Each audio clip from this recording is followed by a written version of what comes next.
Welcome to my Facebook page. ফ্রেন্ডসদের কিছু মুহূর্ত ক্যাপচার করে রাখতে খুব ভালো লাগে, তাই আমি আমার ফেসবুক পেজে সবগুলো মুহূর্ত ক্যাপচার করে রাখি।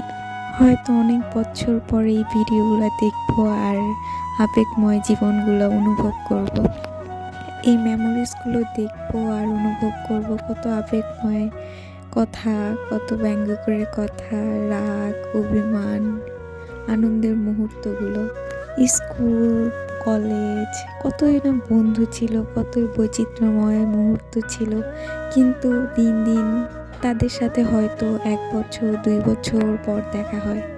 এখন ছোটবেলার কথা মনে পড়লে খুব হাসি পায়, কারণ আগে কেউ ব্যঙ্গ করে কথা বললে, কেউ রাগ করলে, কেউ ইম্পর্টেন্স না দিলে মনে হতো যে কেন আমাকে ইম্পর্টেন্স দিত না, সেই জায়গায় কান্না করে দিতাম, সেই জায়গায় রাগ করে ফেলতাম।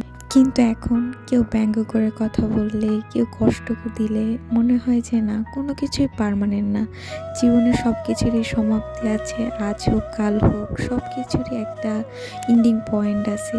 তাই যত পারি সবার সাথে গুড মেমোরিজগুলাই ক্রিয়েট করার ট্রাই করি, কারণ আমি মনে করি প্রত্যেকটা মানুষেরই বিবেচনা করার একটা সময় আসবে, যখন সে বিবেক বিবেচনায় অর্জন করতে পারবে, তখন সে নিজেই বলবে আমি আসলে এই ভুলটা করেছিলাম জীবনে।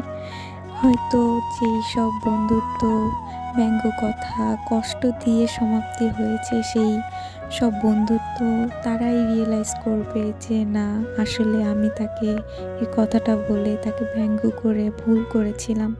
হয়তো অনেক বছর পর সেই অনুভব করব। হয়তো বন্ধুত্ব এমনই, কেউ গুড মেমোরিজ ক্রিয়েট করবে, কেউ ব্যাড মেমোরিজ ক্রিয়েট করবে, কিন্তু বন্ধুত্বের ভিতরে কিছু মুহূর্ত ক্রিয়েট হবে যেগুলো আমাদের আজীবনই মনে থাকবে। তাই আমি সর্বদা এখন চেষ্টা করি সবাইকে হাসি মুখে তাদের থেকে বিদায় হোক। মনে করতাম আমি এত হার্ড ওয়ার্ক করছি, তাহলে কেন আমি তাকে হেল্প করব। যখন আমি শুনি যে কেউ আমাকে বলে এসে যে আজ নীরা তুমি আমাকে হেল্প করছো, তুমি আমাকে বুঝিয়ে দিছো, তাই আমি ভালো গ্রেড পেয়েছি, তখন আসলে না অন্যরকম একটা আনন্দ এবং হ্যাপিনেস কাজ করে। হয়তো সেটা নিজের উপরে উপভোগ করতে পারতাম না আগে।